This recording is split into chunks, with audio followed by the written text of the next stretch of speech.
Good morning, friends and dear students. It gives me immense pleasure to be here again for my favorite course, Flight Mechanics. I am now in the process of Module 4, that is Maneuver Performance. As of now, I have completed the Module 1, which gives the basic concept of lift, drag polar, instrumentation, pitot tube, atmosphere. In Module 2, I have discussed about cruise flight, which consists of thrust required, power required, thrust available, power available, maximum speed for range, minimum speed for economical speed, maximum speed of aircraft, excess power available, climb. In Module 3, I have discussed about climb performance. In climb also, we have seen the maximum climb angle, descent flight, maximum time to climb, maximum rate of climb, all related to the climb we have discussed. And these all were unaccelerated flight. Today we are going to discuss about maneuvering performance, that is the turn performance, and how this, and it is a coordinated turn. Once we talk about the coordinated turn, means the gravity, the acceleration due to gravity, we consider that it is always to the bottom of the aircraft. That we are always considering. And turn we are taking in the same level, same altitude. We are not changing the altitude. So this we will be discussing, and you know that I am Dr. Yagya Dutta Dwivedi, professor from Department of Aeronautical Engineering, Institute of Aeronautical Engineering, Hyderabad, India. In my today's topic, I am going to discuss about turn performance, then discussion on maneuver performance, basic maneuver of aircraft, fundamentals of turning flight, load factors and bank angle, maximum allowable load factors for different aircraft. Now we will see this introduction for. So as of now, we have seen the phases of the flight.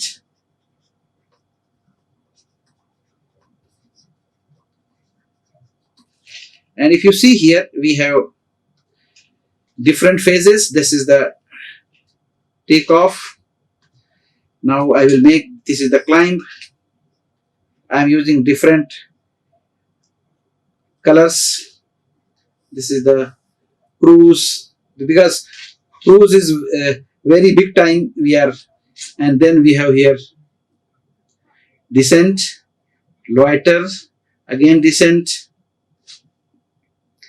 Then we will see here, this is the landing. This is the landing. This is the takeoff. This is the climb. This is the cruise. This is the descent. This is the loiter. These are the phases of the flight. So as of now, we have started the basics in the Module 1. We have completed this. We have completed this. Now we will see the maneuvering. Means here only, if this is maneuvering, means turning and all, this you can say maneuvering. Maneuvering can be anywhere. You can maneuver here also. So turning can be done as per the requirement. So we are going to discuss today turning, and here some acceleration also plays very important role. As of now, in our last 3 units, we have not discussed anything about acceleration. But actually, acceleration plays very important role for your, in this maneuvering case, turning, pull up, pull down. This all things we will be discussing in this. Maybe some 7 to 8 classes I will be taking in this topic. So I will discuss about turn performance and the flight maneuver. Maneuver is in literature means every non-simple motion. So what is the mean of maneuver? This is here maneuver. Maneuver is dictionary meaning is non-simple motion. In aeronautics, maneuver refers to a transfer from a level, constant speed, constant altitude, straight and line flight to accelerated flight. So this is maneuver means, as of now we have seen for the climb also, for the cruise also, we have considered that aircraft is, for the cruise it is moving like this, it is a straight and level flight, constant speed flight, no speed is changing, constant altitude, the height is maintained, the constant from here to here, it is straight and the level flight. It is not moving like this, it is straight in one direction, it is moving and it is.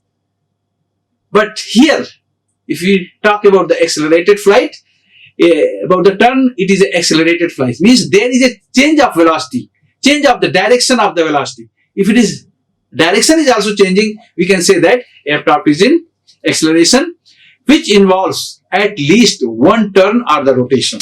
So in this minimum one turn and the rotation, if there, then it is a accelerated flight. Here acceleration we are considering.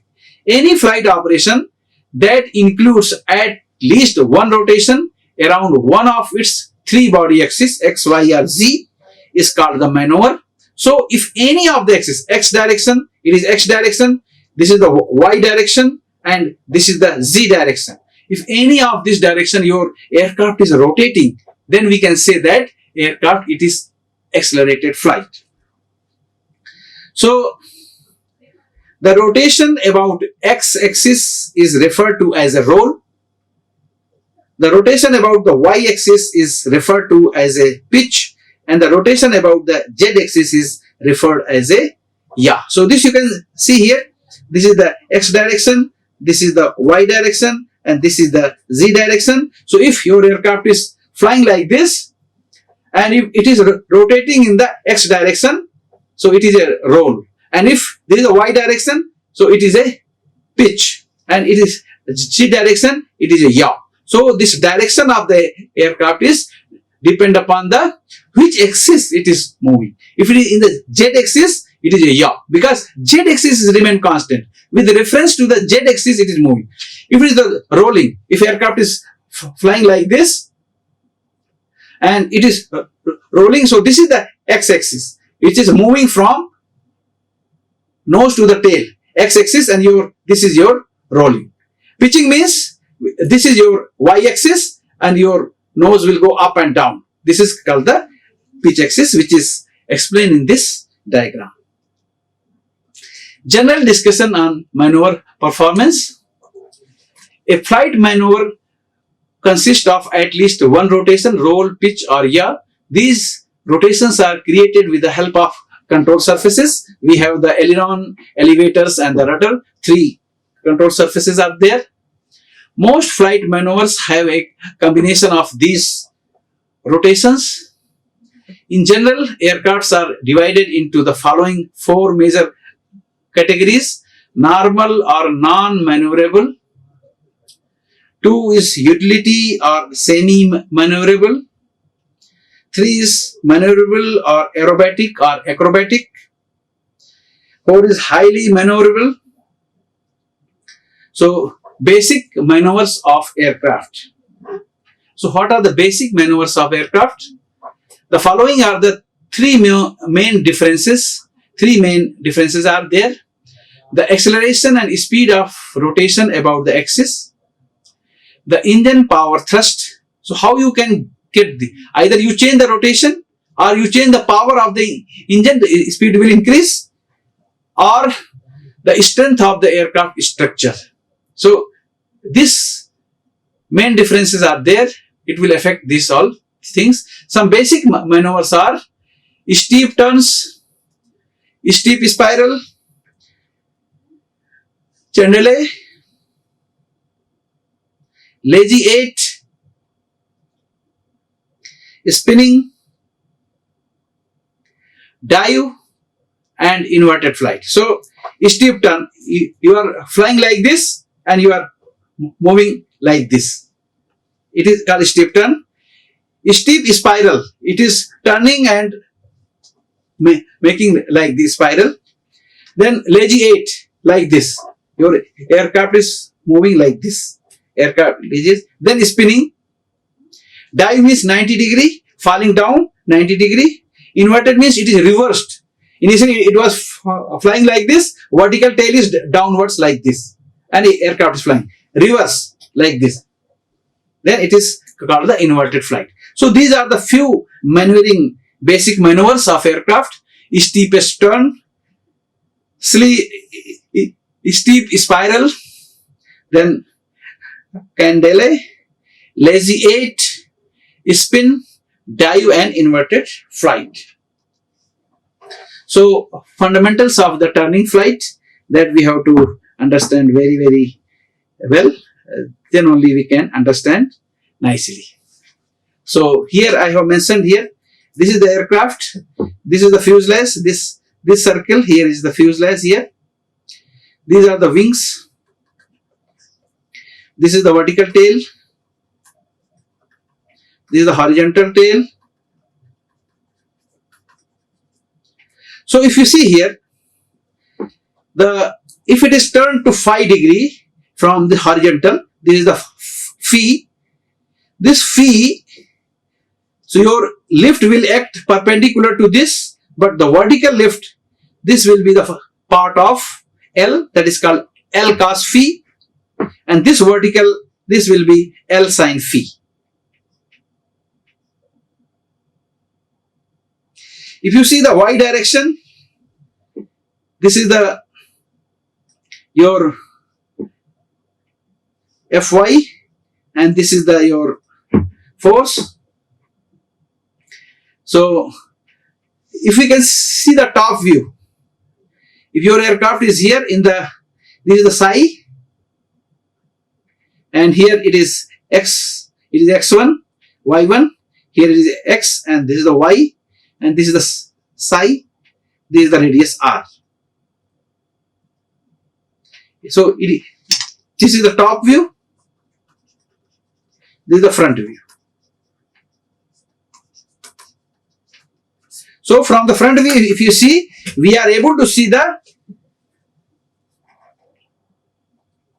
rolling, and from the top, if you see, it is circling in the same circle. So this biang angle phi is defined as the angle between the xy plane, that is horizontal, and xy plane and the horizontal. So this is the horizontal and this is the xy plane. So angle between this xy plane and this horizontal is called the phi, and this is the given here.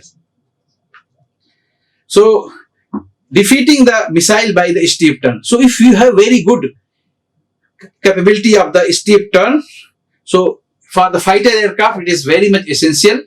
You can defeat the missile. So missile cannot do so much short turn. So if your aircraft is here and all of a sudden you have just make a very steep turn like this, so your missile which is following you, it will be defeated by your steep turn. So defeating the missile by steep turn, it is one of the most important performance parameter for the fighter aircraft.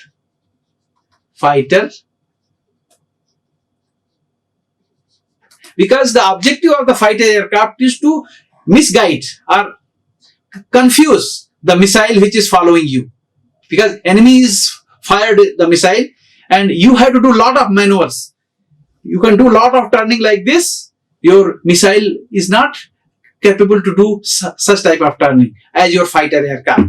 So in that type of situation, the steep turn is very important performance parameter, and we have to make sure that our aircraft which we procure or we make in our industry, they should meet such type of sharp maneuvers so that it can defeat the missile by doing different types of steep turns and the maneuvers.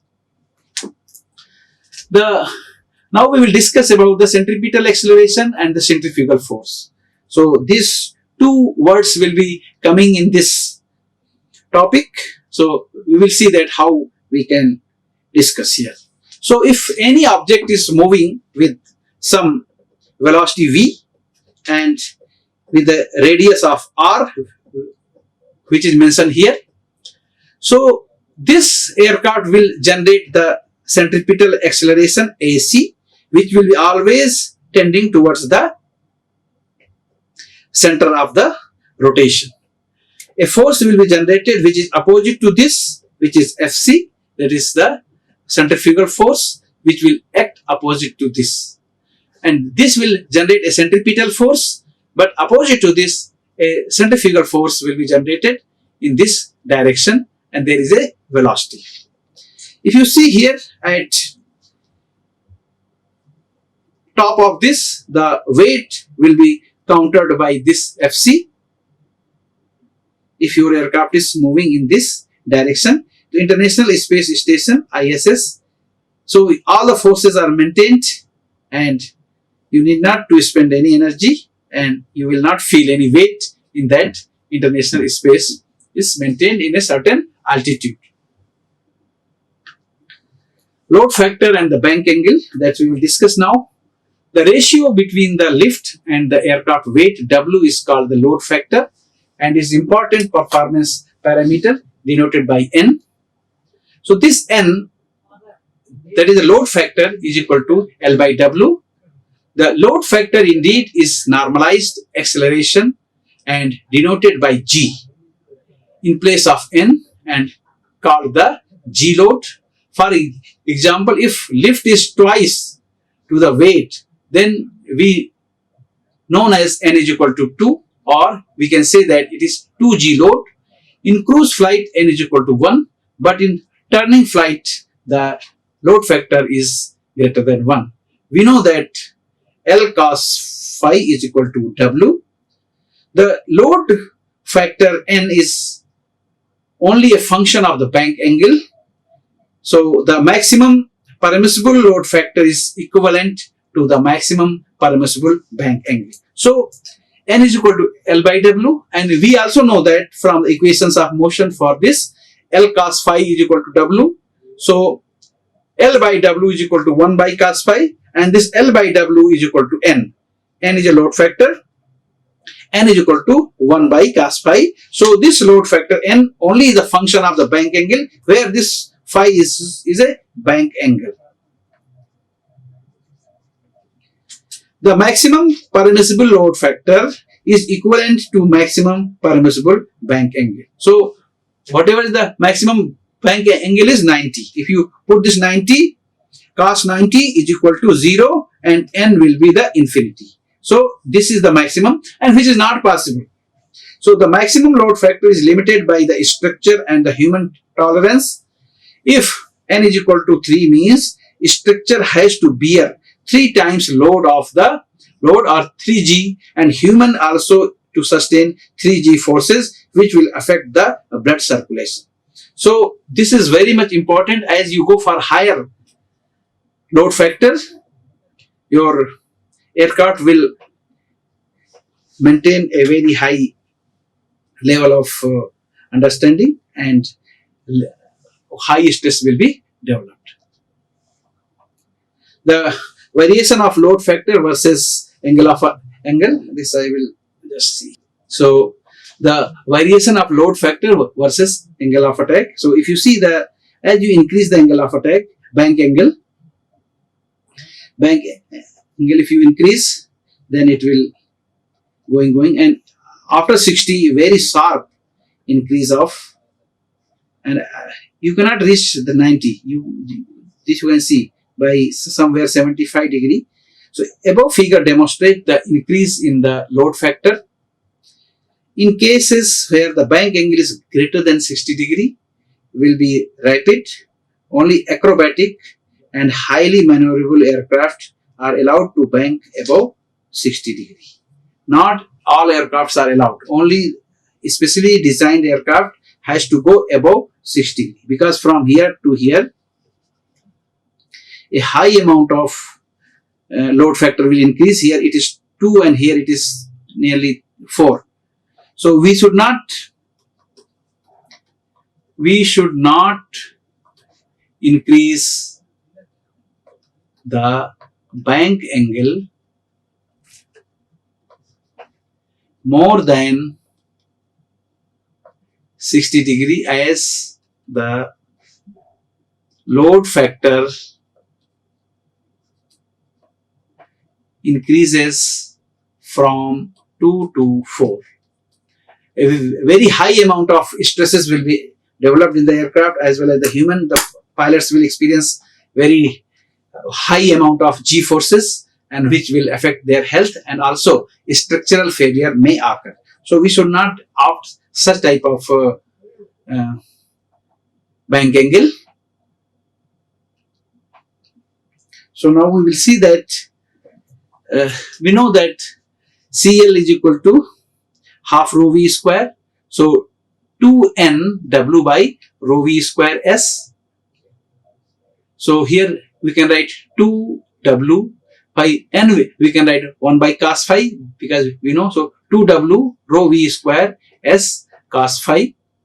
As we know that CL is equal to L by half rho V square S. So L is equal to NW by equation 1. So N is equal to 1 by cos phi. So here we can write that L is equal to half rho V square S CL maximum. Substituting this in equation 1 and 2, we can get the stall speed V stall, which happens at under root W, this we can write mg. So 2W rho S CL maximum cos phi. So we can write it 2n mg rho S CL. So this 1 by cos phi, we can write n. So 2n mg rho S CL maximum. Here W is equal to mg and n is equal to 1 by cos phi. So V stall is equal to Vs under root n. This is the stall speed will be always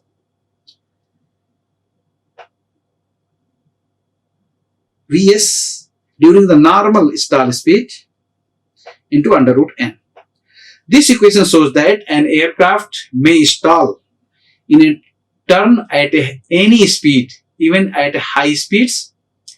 During turning, bank angle increased, load factor also increased, and stall speed increased. So pilot has to apply additional thrust. So as you increase the bank angle, load factor will also increase, which also increases, and stall speed increases.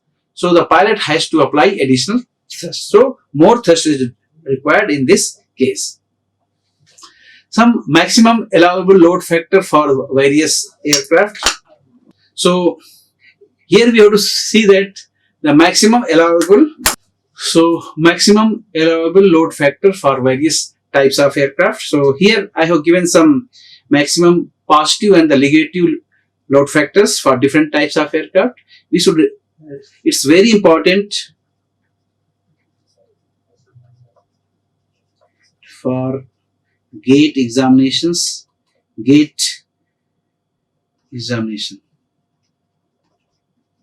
because I have seen many times some questions have come. So just you have to remember that normal aircraft, non-acrobatic 2.5 to 3.8, maximum negative -1 to 1.5, utility or semi-acrobatic 4.4 is a -1.8, acrobatic 6 -3, home built 5 -2, transport aircraft 2.5 to 3.8, all our transportation, Boeing, Airbus and all passenger aircraft will fall in this group. 2 to 4, this you can say, -1 to -2. Bomber 2 to 4, -1 to -2. Highly maneuverable 7 to 12. Very, very highly maneuverable aircraft like Rafale, F-22, F-35. These aircrafts will go in this range, -3 to -6. Missiles will go 15 to 30. And this is also -15 to -30. The stall speed in a level turn with 45 angle is about 20% more than that of a level cruise flight. So if you going in a cruise flight, your stall speed is 100, but if you are turning at a 45 degree, it is 120 than the level flight. So it is not good, because if you are going less than that, your aircraft may stall and you may be in the trouble. So for the turning flight, your stall speed is different. For your cruise flight, your stall speed is different. Now we will see that turn radius. In cruise flight, where lift is equal to weight, the load factor is n is equal to 1, means structure to carry and sustain own weight, and pilot and the crew to take own weight, if it is in the cruise flight. But if you see that if you are turning as 45 degree, your load factor will be 1.41, means 41% more load, structure and crew to carry more load. We know by the governing equation that Fc is equal to L sin phi and W is equal to L cos phi. By dividing these, we will get L sin phi by L cos phi is equal to Fc by W, or tan phi, because these two things will be cancelled, and this is the now tan phi is equal to Fc by W, and we know that Fc is equal to mv square by R. So mv square by R into W. So v square by gr, we can write this is as a mg, mm is cancelled. So v square by gr, and v square by gr, we know that v square r is equal to acceleration by g. Here Fc is equal to v square by r, W is equal to mg, and v square I by AC. So it is AC by g. So now this AC, that is centripetal acceleration, is equal to g times tan phi. So this we have to see that now the new acceleration will be g times, it is g is always there, it is g times tan phi. Two acceleration g and AC can be added as a two vectors. The overall acceleration over the structures and the human is A is equal to under root g square plus AC square. So g square plus g is equal to g tan phi square. So we can take out g under root 1 plus tan phi square. So net acceleration A will be g under root 1 plus tan phi square. That is the new acceleration is experienced by the aircraft and by the pilot. So now we can see that cos square phi plus sin square phi is equal to 1. Then we can write here, for we know that cos phi is equal to 1 by n square plus sin square phi is equal to 1. So we will write here that sin phi is equal to under root 1 minus 1 by n square, or for 1 we can write n square by n square minus 1 by n square. So 1 by n we will take out the outside, under root n square minus 1. So 1 by n is equal to cos phi under root n square minus 1. So we can write that tan phi is equal to under root n square minus 1. So we know that tan phi is equal to v square by gr. So r is equal to v square by g tan phi. So r is equal to v square by g tan phi. So r is equal to v square by g, and we can write that tan phi is equal to under root n square minus 1. So this r is equal to this radius. So this radius r is equal to v square by g under root n minus 1. So r is equal to v square by g, and under root n square 1 we can write tan phi. So these are the equation for this. The minimum turn radius can be achieved when 1. The highest possible bank angle, phi is maximum. So phi is maximum. So highest turning radius and the lowest possible airspeed, and v should be lowest. So this minimum turn radius is very important performance parameter. So v should be minimum and your phi should be maximum. So if you do that, you will get the r is equal to v square minimum divided by g tan phi maximum. So level turn with a constant airspeed varying bank angle. So we can see that at phi is 45, you have the minimum. This is the one radius r1, r45. Another is here r30. Another is r10. So as you have the less angle, your radius is high. It is inversely proportional as it is mentioned in the diagram. So topics for the next lecture, we will discuss here that turn rates, angular velocity. Then we will see some problem 1, problem 2, problem 3. References are Anderson J.D. Junior Aircraft Performance and Design, International Edition, McGraw-Hill's first edition, 1999. SL by ME, Aircraft Performance, Theory and Practice, AIA Education Series, AIA. Any questions, you are welcome to ask to my email ydwvedi@gmail.com. Please do like and subscribe this channel. Any problems or any mistake is happen, please revert me back to this mail or in the comment box. Do like and subscribe my channel. Hope this will be very useful for your flight mechanics course. Till then, goodbye. Shabak Khair. Thank you very much. Like, share and subscribe. Hit the bell icon for more updates.